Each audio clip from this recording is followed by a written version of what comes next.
Welcome back to MKS Doctor Zone. We were discussing amino acid metabolism, and in this video, we are going to discuss the degradation of branch chain amino acid. Branch chain amino acid में से leucine, valine और isoleucine इन तीन की degradation steps को हमने discuss करना है। पहले हम ये बात डिस्कस कर चुके हैं कि जो अमीनो एसिड की डिग्रेडेशन होती है वो लीवर में होती है, लेकिन जो ब्रांच चेन अमीनो एसिड है इनकी कैटाबॉलिज्म होती है मसल में और स्पेसिफिकली स्केलेटल मसल में। इन अमीनो एसिड की डिग्रेडेशन में जो पहला स्टेप है that is the transamination. Transamination means ये अमीनो एसिड अपना अमीनो ग्रुप ट्रांसफ़र करेंगे टू द अल्फा कीटोग्लूटारेट, और जो इंजाइम्स ट्रांस अमाइनेशन कराएगा उसको हम कहते हैं branch chain amino acid amino transferase. और ये जो इंजाइम है ये विटामिन B6 को एज अ को इंजाइम यूज़ करेगा।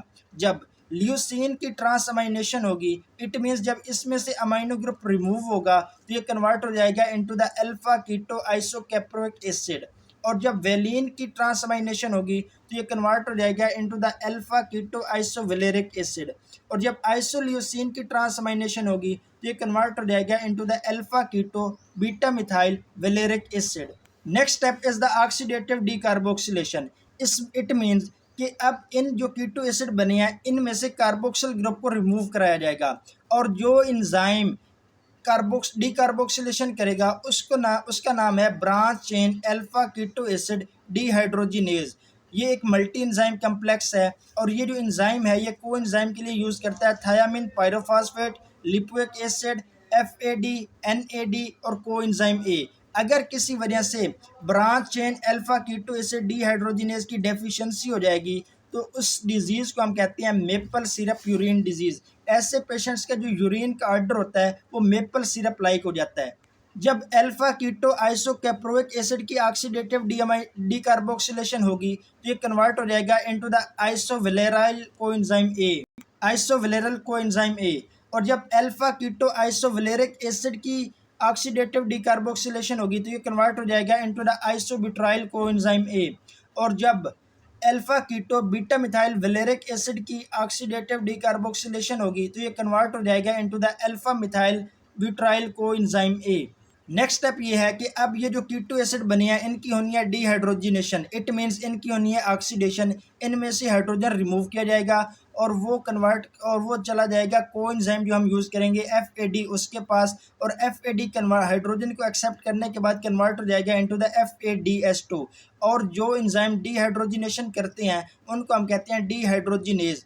जो इंजाइम आइसोविलराइल कोएंजाइम ए को कन्वर्ट करेगा into the 3 methyl crotonyl coenzyme A उसको हम कहते हैं आइसोवेलेरल कोएंजाइम ए डीहाइड्रोजिनेज। और जो इंजाइम आइसोब्यूटाइल कोएंजाइम ए को कन्वर्ट करेगा इनटू द प्रोपियोनाइल कोएंजाइम ए उस इंजाइम को हम कहते हैं आइसोब्यूटाइल कोएंजाइम ए डीहाइड्रोजिनेज। और जो enzyme alpha methyl butyl coenzyme ए को कन्वर्ट करेगा इनटू द प्रोपियोनाइल कोएंजाइम ए उस इंजाइम को हम कहते हैं एसिटाइल कोएंजाइम ए। अगर किसी वजह से आइसोविलराइल कोएंजाइम ए डीहाइड्रोजिनेज इंजाइम की डेफिशिएंसी हो जाए तो ऐसे पेशेंट्स में न्यूरोलॉजिक प्रॉब्लम्स होते हैं, और उस पेशेंट्स का जो बॉडी फ्लूइड का ऑर्डर होता है वो स्वीटी फीट लाइक होता है। यहाँ आकर एक बात आप नोट करें कि जो वेलिन और आइसोल्यूसिन है इन दोनों की कैटाबॉलिज्म के इंटरमीडिएट्स सेम हो गए हैं, that is the propionyl coenzyme A. आगे हम इन दोनों को एक ही रिएक्शन में डिस्कस करेंगे। अगले स्टेप में ये होगा कि जो 3 मिथाइल क्रोटोनाइल कोएंजाइम ए है इसके ऊपर एंजाइम एक्ट करेगा कार्बोक्सिलेज, और वो विटामिन B7 बायोटिन को एज अ कोएंजाइम यूज़ करेगा और इसको कन्वर्ट कर देगा into the beta methyl glutaconyl coenzyme A. फिर ये जो beta methyl glutaconyl coenzyme A है ये कन्वर्ट हो जाएगा into the hydroxy methyl glutarate coenzyme A. और फिर बाद में hydroxy methyl glutarate coenzyme A break हो जाएगा इनटू द एसीटो एसीटेट और एसीटाइल कोएंजाइम ए। और ये जो प्रोपेनाइल कोएंजाइम ए है ये कन्वर्ट हो जाएगा into the methyl malonyl coenzyme A, और मिथाइल मेलोनाइल कोएंजाइम ए के ऊपर एंजाइम एक्ट करेगा 5 डीऑक्सी एडिनोसाइल कोबैलामिन और इसको कन्वर्ट कर देगा into the succinyl coenzyme A.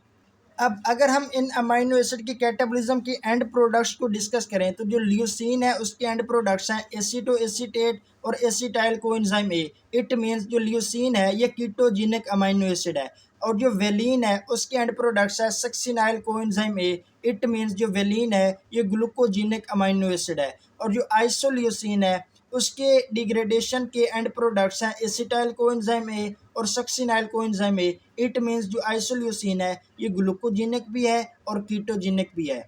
अब हम एक छोटा सा टॉपिक फोलिक एसिड मेटाबॉलिज्म को डिस्कस करते हैं। देखने में तो ये एक छोटा सा टॉपिक नज़र आ रहा है लेकिन ये बहुत ज़्यादा कॉम्प्लिकेटेड है और समझ नहीं आती, तो इसको आपने अच्छे से समझना है। जो हम डाइट में फोलिक एसिड इनटेक करते हैं वो हम करते हैं in the form of folate, vitamin B9, जिसका जो मेजर सोर्स है वो ग्रीन वेजिटेबल है, बीफ एक्स्ट्रा। अब ये जो फोलेट है इसके ऊपर इंजाइम एक्ट करता है डाई हाइड्रोफोलेट रिडक्टेज, और वो NADPH को ऑक्सीडाइज कर देता है इनटू द NADP और फोलेट को कन्वर्ट कर देता है इनटू द डाई हाइड्रोफोलेट। अब ये जो डाई हाइड्रोफोलेट है इसके ऊपर दूसरा एंजाइम एक्ट करता है डाई हाइड्रोफोलेट रिडक्टेज, और वो भी सेम को एंजाइम यूज़ करता है NADPH, उसे कन्वर्ट करता है NAD को और डाई हाइड्रोफोलेट को कन्वर्ट कर देता है इनटू द टेट्रा हाइड्रोफोलेट। अब ये जो टेट्रा हाइड्रोफोलेट है इसके ऊपर एक एंजाइम ऐड करता है जिसका नाम है सीरीन हाइड्रोक्सल मिथाइल ट्रांसफेरेज, और वो सीरीन अमाइनो एसिड को कन्वर्ट करता है इनटू द ग्लाइसिन और टेट्रा हाइड्रोफोलेट को कन्वर्ट कर देता है into the N5N10 methylene tetra hydrofolate. अब ये जो N5N10 मिथाइलिन टेट्राहाइड्रोफोलेट है इसके ऊपर एंजाइम ऐड करता है थायामिडाइलेट सिंथेज और इसको वापसी कन्वर्ट कर देता है इनटू द टेट्राहाइड्रोफोलेट। लेकिन इस कन्वर्जन में जो डीऑक्सी यूरासिल मोनोफॉस्फेट है उसे कन्वर्ट किया जाता है इनटू द डीऑक्सीथायामिडीन मोनोफॉस्फेट। अब ये जो डीऑक्सीथायामिडीन मोनोफॉस्फेट है ये DNA की सिंथेसिस में अपना बहुत ज़्यादा इम्पॉर्टेंट रोल प्ले करता है। अगर किसी पर्सन में फोलेट की इनटेक लेस हो जाए तो उस पेशेंट में क्या होगा, उस पर्सन में जो डीऑक्सीथायामिडीन मोनोफॉस्फेट है इसका लेवल भी कम हो जाएगा। जब डीऑक्सीथायामिडीन मोनोफॉस्फेट का लेवल कम हो जाएगा तो जो DNA की सिंथेसिस है ये भी डिक्रीज हो जाएगा, तो ऐसे पर्सन में अनीमिया हो जाएगा और उस अनीमिया को हम कहते हैं मेगैलोब्लास्टिक अनीमिया।